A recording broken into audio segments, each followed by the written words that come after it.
Welcome to The Explainer. So today we are diving into something huge. Two revolutions happening at the same time that are about to completely change how we get around. We're talking about these massive, super efficient systems on the ground, and at the same time, this brand new frontier that's opening up right above our heads. Let's just start with this quote because, wow, it really captures the scale of what's going on. And that's the thing, right? This isn't just about building a few new trains or roads. We're talking about a total rethink of what national infrastructure can be. And it's being built at a speed that honestly has the rest of the world just kind of scratching their heads. Okay, so that sets up a huge question, and it's really the core of what we're looking at today. Where's the real game changer? Is it perfecting the ground beneath our feet, or is it taking to the skies in a way we've only dreamed of? So what we're really seeing here are two totally different but equally powerful ideas about the future of getting around. One is all about the big picture, the public system. The other, it's all about you and your vehicle. Let's break down what that actually means. All right, let's get into the first vision. This one is all about what's happening on the ground, and it's a story of scale. We're talking about achieving something so big, so integrated, and so efficient. Honestly, the numbers are just staggering. They're almost hard to wrap your head around.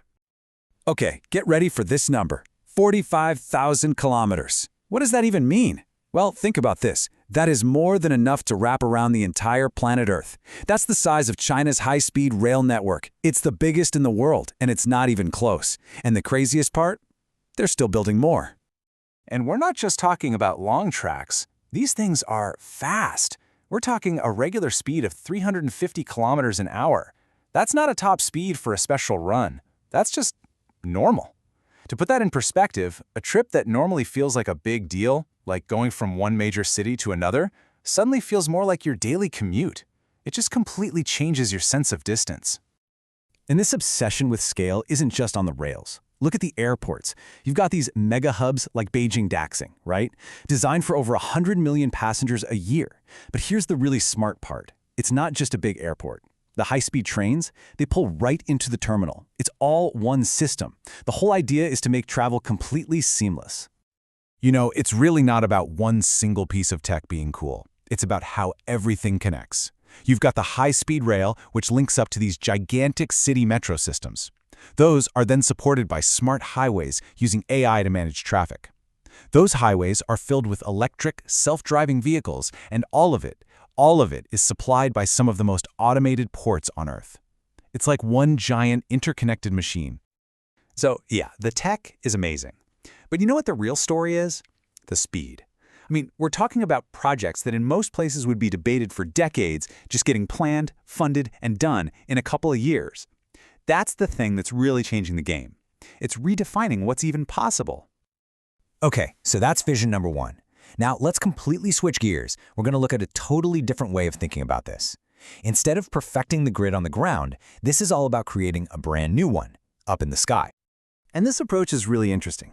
It's not about building one giant thing all at once. It's more like a series of steps. You start by just lifting what we already have, like monorails, up into the air. Then you move on to automated cargo delivery with these cool unmanned VTOLs, that's vertical takeoff and landing vehicles. And all of that builds up to the ultimate goal, personal air taxis for everyone. It's about taking over the sky one step at a time. So let's look at a real-world example of this, because this is where it gets really cool. This thing, the Joby N542JX, is basically a personal air taxi. It's a team-up between Joby Aviation and Toyota, and believe me, it is a massive step toward making this whole flying car thing a reality. So check this out. It's fully electric, so you're talking zero emissions. It's fast, like 320 kilometers an hour fast. But here's the killer feature. It's super quiet. And if you're going to be flying these things around in cities, that's not just a nice-to-have, it's absolutely essential.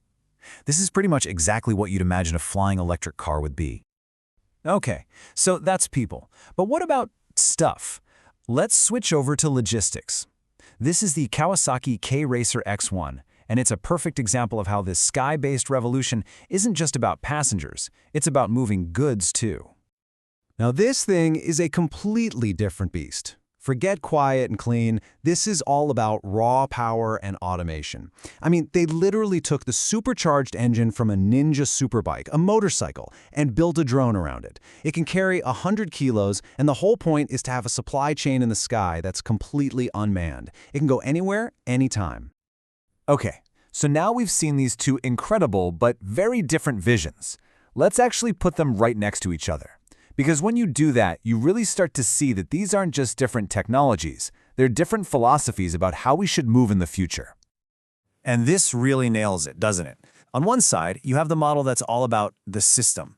The focus is on massive public infrastructure to make everything more efficient for everyone. On the other side, you have the model that's about the vehicle. The focus is on personal freedom, on giving you an amazing piece of technology that lets you go where you want, when you want. But here's a thought. Maybe this isn't an either-or situation. What if they're not competing at all? What if they're actually complementary? I mean, picture this. You take a super-fast train to get between cities, and then for that last little bit of your trip, you just call up a personal air taxi. The best future probably isn't one or the other. It's a future that uses both. So that's the big question we're left with, isn't it? As all this tech gets better and better, where do we put our energy? Do we focus on perfecting the grid for everyone, or do we push for the ultimate personal skyway? Or do we find a way to make them both work together? How we answer that is going to shape, well, everything for the next 100 years. And make no mistake, that revolution is happening right now.